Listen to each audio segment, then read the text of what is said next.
Big बॉसच्या घरामध्ये पहिल्याच आठवड्यातील नॉमिनेशन कार्य हे पार पडलेलं आहे। तर या नॉमिनेशन कार्यामध्ये असा खेळ होता की एक स्टूल असेल, त्याच्यावरती एक स्टिक ठेवलेली होती आणि ती स्टिक जी आहे तो भोंगा वाजल्यानंतर ती स्टिक घेऊन पळत जाऊन त्या डमरूवरती अदर कंटेस्टंट होते, त्याच्यापैकी एकाने ती वाजवायची होती आणि त्यानंतर तो मुलगा तिथे जाईल किंवा जो कोणी कंटेस्टंट असेल तो जाईल आणि त्या मशालीसमोर ज्यावेळेस तो बिग बॉसना सिग्नल देईल त्यावेळेस बिग बॉस त्याच्या तोंडावरती असा काळ्या कलरचा काहीतरी धूर सोडणार होते। तर याच्यामध्ये 3 फेऱ्या होणार होत्या। तर पहिल्या फेरीसाठी बिग बॉसने निकी, अभिजित सावंत आणि अंकिता या तिघांची निवड केलेली होती। तर दुसऱ्या कंटेस्टंटपेक्षा मी कसा बेटर आहे या घरात राहण्यासाठी असं हे कार्य होतं, पण याच्यामध्ये अरबाजने काठी उचलली आणि अरबाज आणि जान्हवी या दोघांनी मिळून अंकिताला इथं नॉमिनेशनमध्ये टाकलेलं आहे।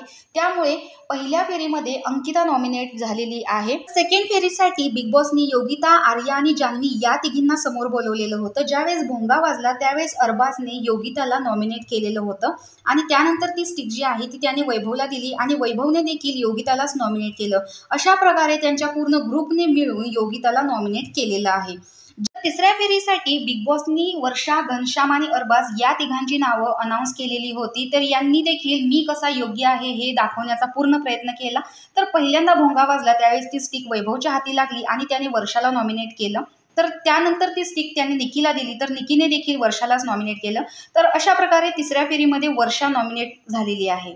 चौथ्या फेरीमध्ये बिग बॉसने निखिल, पुरुषोत्तम आणि वैभव या तिघांना बोलवलेलं होतं आणि या तिघांना देखील आम्ही कसे घरात राहण्यासाठी योग्य आहोत हे सांगायचं होतं।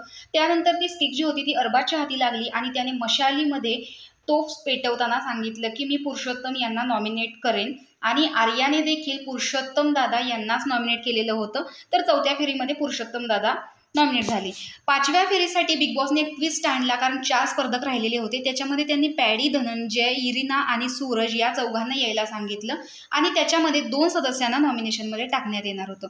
तर अरबाजने पॅडीला नॉमिनेट केलं, वैभवने सूरजला केलं, निक्कीने डीपी दादाला केलं, जान्हवीने सूरजला केलं आणि घनश्यामने देखील डीपीलाच केलं। तर अशा प्रकारे या आठवड्यामध्येच पहिल्याच नॉमिनेशन कार्यामध्ये अंकिता, योगिता, वर्षा, पुरुषोत्तम दादा, डीपी दादा आणि सूरज हे सदस्य नॉमिनेट झालेले आहेत।